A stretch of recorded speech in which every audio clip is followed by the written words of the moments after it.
What's going on, Xbox and YouTube? Now today we are here to talk about NHL 16 and all of the new things that have to do with Hockey Ultimate Team and how I basically feel about Hockey Ultimate Team after playing it for a solid night. So first of all, guys, the gameplay, as we all know from EASHL beta or from the EASHL beta, has been completely changed. A lot of the guys actually just feel a lot slower, and all of the dekes are less accentuated, and a few of the moves on the skill stick have been changed around, like the tuck and the stride deke have been slightly moved around on the skill stick to make it feel a little bit different, and there are some new dekes in there as well. So it makes it a little bit of a learning curve, but I really did enjoy the new skill trainer that they have that basically teaches you how to play the game, when to do the right deke or stick lift or poke check, when to shoot it, when to pass it. It's not that you have to do it when they tell you to, but it would be a really good idea. Now, this is not a Hockey Ultimate Team game. In a Hockey Ultimate Team game, you cannot use the skill stick trainer. So I basically just played a regular game so you guys could see what the skill stick trainer looks like and basically how it works. It does make the game a lot easier to learn for people that are just figuring out how to play NHL, especially for people that are returning fans of NHL and are trying to play the way NHL 15 is. This game really teaches you how to kind of shoot or knock that way of playing NHL right down.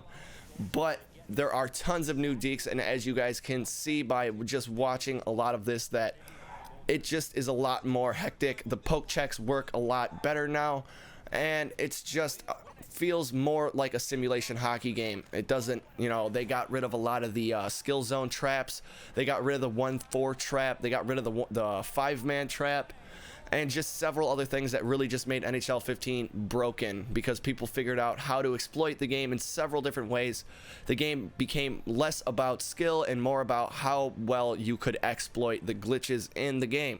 For the most part, they have gotten rid of most of the glitches, but I do know that there are still some of the glitches in the game. For instance, the wraparound glitch goal is still there, but that's not a big deal. That one is very easy to block, so that's not really a big deal. The biggest deal in this game for me is the switch up in how the gameplay feels. Everything is a lot slower. Players' overall ranks have been lowered. Pominville, for one, I know was an 88 in NHL 15, and now he is an 86 in NHL 16. So they have lowered a lot of the ranks for a lot of the players, making this game a much more lower average overall for most players.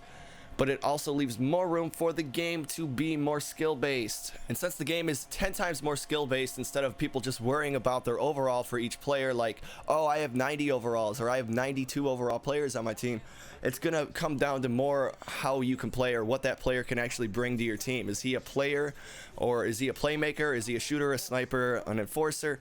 That will actually matter more now, instead of just how well the guy can actually play hockey in general. So once again, it makes the game a lot more competitive and maybe less stale, over time. So that's a really good feeling so far, and as you guys might have noticed already, they've completely updated every stadium.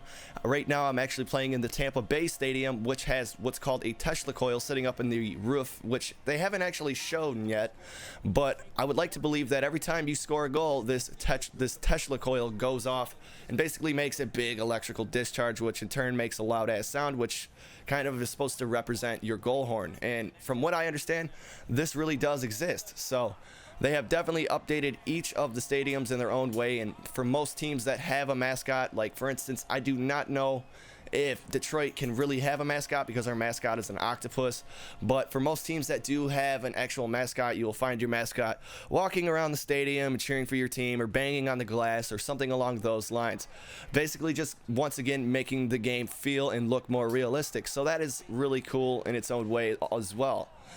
And another thing you guys might notice too is that the crowds have been updated to a certain degree, and I'm actually kind of disappointed with that because a lot of the people in the crowd you'll find actually look the same, but there are some new people out there if you actually take your time to look. They haven't actually updated any of the commentary in the game for the most part. The two commentators pretty much say the same thing as they did in NHL 15.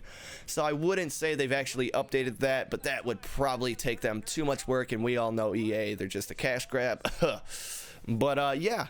So overall, I would rate this Hockey Ultimate Team experience like a solid 8 out of 10, but we just started playing it, so we're going to have to figure it out more as time goes on, and as tuner updates are applied to the game, whether or not I actually love this game or hate this game or not.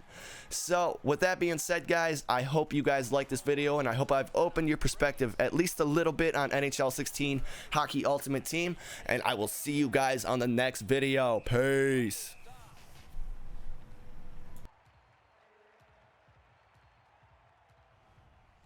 Well, the shooter's pretty disappointed.